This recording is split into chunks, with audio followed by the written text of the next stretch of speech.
السلام علیکم ورحمۃ اللہ وبرکاتہ۔ ناظرین، آج میں آپ کے سامنے پیری مریدی پر کچھ بات کروں گا۔ مسئلہ یہ ہے، جیسے کہ ہمارے بھائی کسی پیر کے ہاتھ پر بیعت ہوتے ہیں، مرید بنتے ہیں، کیا بہنیں عورتیں بھی مرید بن سکتی ہیں یا نہیں بن سکتی ہیں؟ دوسرا سوال یہ ہے کہ کسی کو اپنا پیر بنانے سے، کسی کا مرید بننے سے کیا فائدہ ہوتا ہے؟ تو اس کے علماء نے بہت سارے فائدے لکھے ہیں، میں آپ کے سامنے چند فائدے بیان کروں گا۔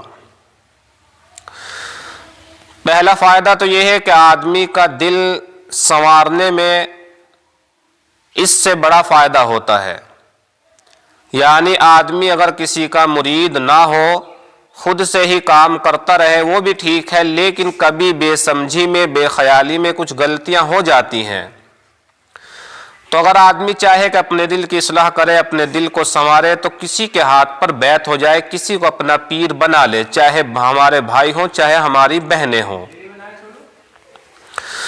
دوسرا فائدہ یہ ہے کہ آدمی کو جب کسی پیر سے اعتقاد ہو جاتا ہے، محبت ہو جاتی ہے، تو آدمی کے دل میں داعیہ یہ کوشش ہوتی ہے کہ یار میں بھی اپنے پیر ہی کی طرح بنوں۔ یعنی جس طرح پیر صاحب نیک کامل ہوتے ہیں، سنت کا اتباع کرنے والے ہوتے ہیں، مرید کے دل میں بھی یہ خواہش تمنا ہوتی ہے کہ یار میں بھی جو ہے پیر کی ہی طرح کام کر کے پیر ہی جیسا بن جاؤں۔ یہ فائدہ ہوتا ہے۔ تیسرا فائدہ یہ ہے کہ آدمی کو اتنا فائدہ کسی کتاب کے مطالعے سے، کتاب کے پڑھنے سے بعض دفعہ نہیں ہوتا جتنا پیر کی باتوں سے ہو جاتا ہے۔ یعنی آدمی مطالعے پہ مطالعہ کرے جا رہا ہے، لیکن عمل زندگی میں نہیں آ رہا ہے، عمل نہیں کر رہا ہے، فائدہ نہیں پہنچ رہا ہے، لیکن پیر صاحب نے چند باتیں بتا دی، چند نصیحتیں کر دی، انسان نے فوراً قبول کر لی، انسان نے عمل شروع کر دیا۔ تو بہت سی مرتبہ کتابوں کے پڑھنے سے اتنا فائدہ نہیں ہوتا جتنا پیر کی باتوں سے فائدہ ہو جاتا ہے۔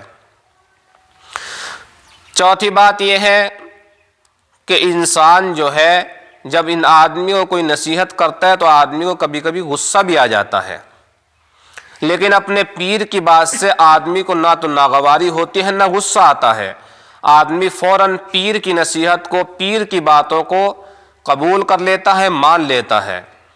تو یہ چوتھا فائدہ ہے۔ اور بھی بہت سارے فائدے ہیں کسی کو اپنا پیر مان لینے سے، چاہے ہمارے بھائی ہوں، چاہے بہنیں ہوں۔ اب سوال یہ ہے کہ بہنیں بھی مرید بن سکتی ہیں؟ جی ہاں، عورتیں بہنیں بھی مرید بن سکتی ہیں، لیکن کسی پیر کے ہاتھ میں ہاتھ دے کے مرید نہ بنا جائے، بلکہ رومال پکڑ کر یا زبانی جو ہے پیر صاحب آپ کو اپنا مرید کہہ دے کہ بھئی ٹھیک ہے۔ تو اس طرح سے یہ طریقے لکھے ہیں علماء نے، اور بھی بہت سارے طریقے ہیں کسی کو اپنا پیر بنانے کے۔ پھر آپ کے لیے بھی شرط یہ ہے کہ جس کو بھی آپ اپنا پیر بنائیں، دیکھ کر ہی پیر بنائیں۔ ایسا نہیں ہے کہ کسی کے پیچھے بھی لگ لیے، بلکہ آپ دیکھیے کہ کوئی بڑی ہستی ہے، سنت کا اتباع کرنے والی کوئی بزرگ ہستی ہے جس کا چرچا ہے، لوگ جانتے بھی ہیں کہ یہ بڑی ہستی ہے، بزرگ ہستی ہے، اس کے ہاتھ میں اپنا ہاتھ دے کر آپ جو ہے ان کو اپنا پیر مان لیجئے۔ اور بہنیں بھی جو ہیں، جو طریقہ فقہا نے، علماء نے لکھا ہے عورتوں کے مرید بننے کا، اس طریقے سے آپ بھی، ہماری بہنیں مائیں مرید بن سکتی ہیں۔ اور جو پیر صاحب نصیحت کریں، اچھی باتیں آپ کو بتائیں، اور جن کاموں کے کرنے کا آپ کو پیر صاحب کہیں ان کو انجام دیجئے، اور جن سے آپ کو روکے منع کریں ان سے رک جائیے۔ امید ہے آپ میری پوری بات کو سمجھ گئے ہوں گے۔ اللہ تعالی ہم سب کو عمل کی توفیق نصیب فرمائے۔ السلام علیکم ورحمۃ اللہ وبرکاتہ۔